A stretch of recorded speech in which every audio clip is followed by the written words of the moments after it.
Most people think their home looks off because they don't have enough money to fix it. That's almost never the reason.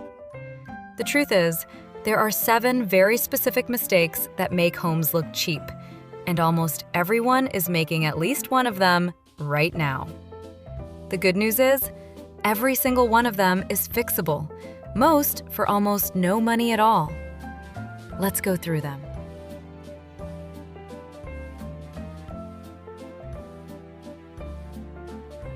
Mistake number 1, the matching furniture set. You know the one: sofa, love seat, and armchair, all in the exact same fabric, same color, same style, bought as a package from the same shop on the same day. The problem is that real, well-designed rooms never look like this. Matching sets signal that someone bought a room rather than built one. The fix is simple. Keep your sofa as the anchor piece and introduce one completely different chair. A vintage velvet armchair, a rattan accent chair, something with a different silhouette and texture. The moment you mix rather than match, the room immediately looks more considered, more personal, more expensive. You don't need to buy anything new. Swap one piece and the whole room changes. Mistake number 2, and possibly the most common one in every living room right now: the rug that is too small. The instinct is to buy a rug that fits under the coffee table. Practical, contained, makes sense on paper. Wrong. A rug that is too small for the space makes the furniture look like it is floating, disconnected from each other and from the room. Nothing feels anchored. The rule is simple. Your rug should be large enough that at least the front legs of every piece of furniture are sitting on it. Ideally, all legs on all pieces. This one change, going up one rug size, immediately makes a room feel more unified, more intentional, more designed. The rug is the foundation of the room. Treat it like one. Mistake number 3 is one that will genuinely change how you feel in your home once you fix it. One overhead light. That's it. One harsh ceiling fixture blasting the whole room from above, creating flat light and hard shadows that define every corner and boundary of the space. Think about how a luxury hotel room feels the moment you walk in. Warm, intimate, layered. That feeling comes entirely from how it is lit. Multiple sources at different heights. Bedside lamps, a floor lamp in the corner, candles on the nightstand.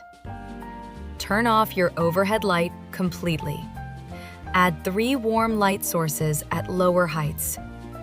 The room you have always had suddenly feels completely different. Warm bulbs only, 2700 Kelvin or below. That specific amber quality of light is the difference between a room that feels alive and one that feels like an office. Mistake number 4, and the one that will make you immediately look at every curtain in your home differently. Short curtains.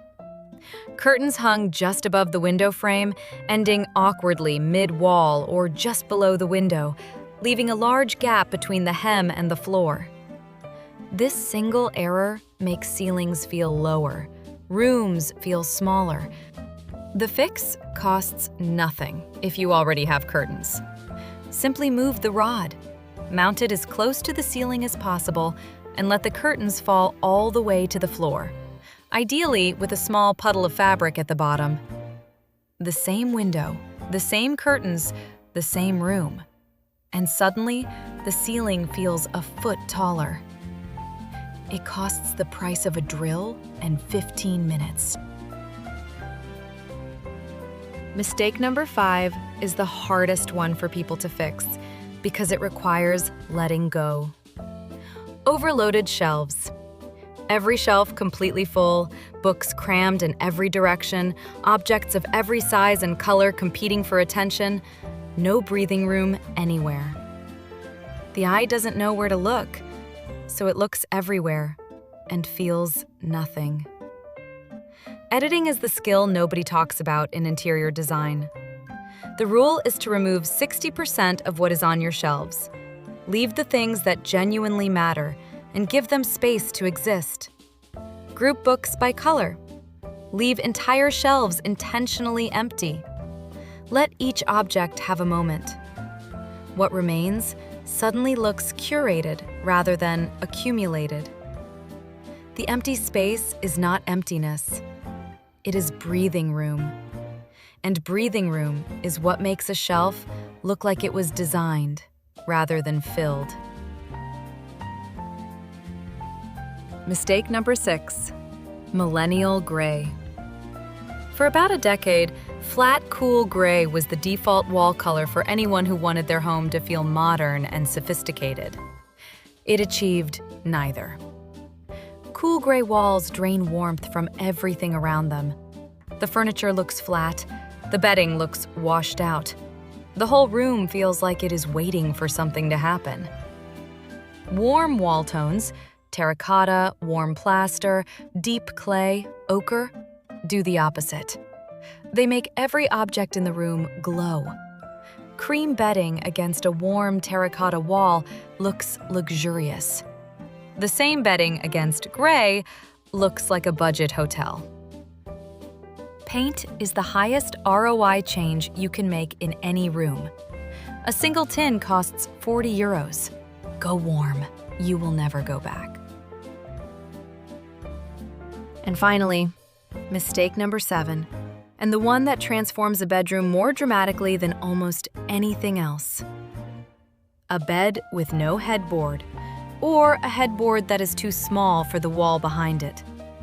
The bed is the focal point of every bedroom.